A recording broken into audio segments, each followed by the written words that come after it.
But look, you don't need to agree with his opinions. It's a free country. You have the right to talk back to him or anybody else. But when you try to stifle scientific progress because you hate a candidate, you're not the good guys. Maybe it should be you that we're launching into space. The battle between Elon Musk and the California Coastal Commission promises to be more tense as Democrats learn of SpaceX's weakness, its significant reliance on Vandenberg Space Base. This would put more hurdles in the way of SpaceX's ambitious launch plans at this place. So it's time to find a new dreamland, the Florida coast, where local authorities have been opening their doors for them. So what will SpaceX gain and lose by shifting to this area? Find out everything in today's episode. Have you ever wondered why the California Coastal Commission could blatantly cite the political reason for rejecting SpaceX's plan to launch more rockets off the Central California coast without fear? In my opinion, one of the reasons is that they are clearly aware of Vandenberg Space Base's role in SpaceX's rocket launch plans. It's not coincidental that Vandenberg offers an ideal location for launches, because only this location can launch satellites to a polar orbit without launching over population centers, the eastern seaboard, or foreign countries, Cuba and South America. Of course, SpaceX can do this from Cape Canaveral, but by then, launches tend to require much more booster energy. In contrast, it is much easier to do from Vandenberg. In addition, the company also has lucrative contracts with the Space Force to launch the military missions at that place. For example, the Space Force had sought to increase the number of launches of SpaceX's flagship Falcon 9 rocket from 36 to 50 per year out of California. By exploiting these loopholes, California bureaucrats can force their enemies to change to their liking. However, SpaceX CEO Elon Musk is not willing to give in. In mid-October, he sued the California Commission in federal court, accusing panel members of political bias in blocking the space venture company. So far, it's unclear how everything will end. But I believe that this is only Musk's short-term step because no one knows exactly what the California Commission will do next.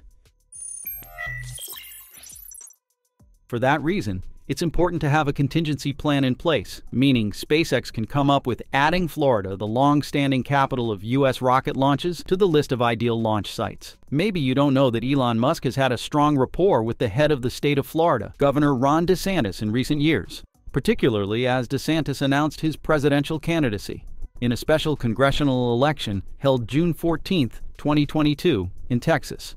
Elon Musk was asked on X if he'd picked a horse for president in 2024. DeSantis, Musk responded. In November of the same year, Musk tweeted that he hoped the next president would be someone sensible and centrist. Asked if he would support DeSantis, and he replied that he would. Additionally, Musk's endorsement is also shown in the financial aspect. In the aftermath of Hurricane Ian, Musk's company, SpaceX, provided 120 Starlink satellites to help restore internet service in affected areas of southwest Florida.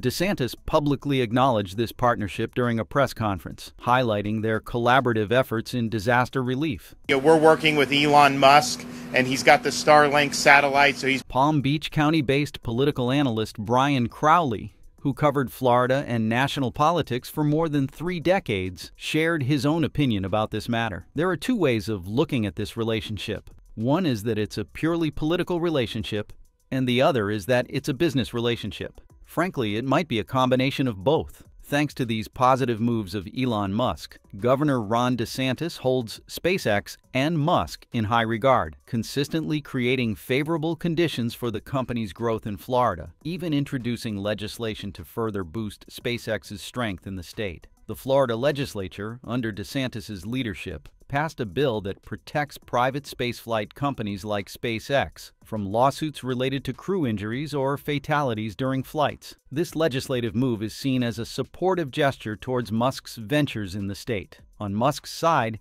he has spoken positively about Florida's business climate. SpaceX has a sizable workforce on the Space Coast, with rocket manufacturing and launching facilities in Cocoa and Cape Canaveral. In 2021, he said he'd spoken to DeSantis about alleviating traffic around Miami through the use of tunnels built by his boring company. The local government's support has turned Florida into a place where top aerospace companies find everything they need to turn their cutting-edge ideas into reality. In Florida, Aerospace companies have a footing in the new space economy, or any aerospace market, with direct access to established infrastructure, a skilled workforce, and an environment geared for innovation. Only Florida offers an unmatched experience, exclusive financial tools, and a prime location over other regions. Geographically, while launching from Florida tends to require much more booster energy, the place still stands out in terms of other significant advantages. Located along the east coast of the United States, the launch site in Florida, Cape Canaveral Air Force Station is a military base, utilized by both the Navy and Air Force for defense and strategic operations. It has played a key role in the development of the space program and missile testing in the United States. When this area was being looked at as a potential site, the fact that there was already an infrastructure in place, roads specifically, made Cape Canaveral an easy choice to move the launch program to. Another reason why Cape Canaveral was appealing was the close proximity to the equator, as it lies 28 degrees latitude above. This is very important. As the Earth rotates on its axis, it creates positive kinetic energy. The closer to the equator, the greater the kinetic energy is, which means a rocket launching from Cape Canaveral has to use 0.3% less energy. From a fuel efficiency and expense perspective, with the amount of energy needed to launch an object, that 0.3% savings goes a long way. Cape Canaveral was also very close to the Atlantic Ocean. Since the Earth rotates eastward, not only would the object being launched get a nice boost from the Earth's spin, but the object would also have the advantage of flying over the ocean, minimizing the risk of having any debris dropping or exploding near people. Rockets can be safely launched to the east over the open waters of the Atlantic Ocean. If there is an issue with the rocket after liftoff, spaceflight operators can safely put it down in the Atlantic Ocean without endangering the public. In fact, SpaceX has taken advantage of this by sending a floating platform out in the Atlantic Ocean, where the first stage of its Falcon 9 rockets can land after sending its payload into space. Anyway, Musk seems determined to launch the rocket from California despite political hurdles. This led to the $730 million contract between the U.S. Space Force and SpaceX being awarded shortly after Elon filed the lawsuit against the California Commission. The contract includes at least 9 national security missions from California's Vandenberg Space Force Base. Musk's determination also received big support from powerful officials. First and foremost, California Governor Gavin Newsom, who has had a long-standing feud with Elon Musk in the past, but recently sided with Elon Musk, saying, "I'm with Elon." Elon Musk and SpaceX get even more support from Washington. Congressman Vince Fong wrote his own letter to the California Coastal Commission, CCC. "I have grave concerns over their decision," with commissioners citing personal animus to justify what should have been a non-political decision. "As a member of Congress, I believe that government decisions should be made in a fair and impartial manner, without regard to political views. In all my years in public service, I have never heard of a commission discussing politics as the basis for official action. This seems to be an egregious use of political discrimination to punish a specific company." The California Coastal Commission continues to face growing backlash, as both Dana, a Capitol staffer, and aerospace consultant Miles Green highlighted their perspective. I can't say who, but I do know of others here in Sacramento who will be writing to the CC as well once elections are done with.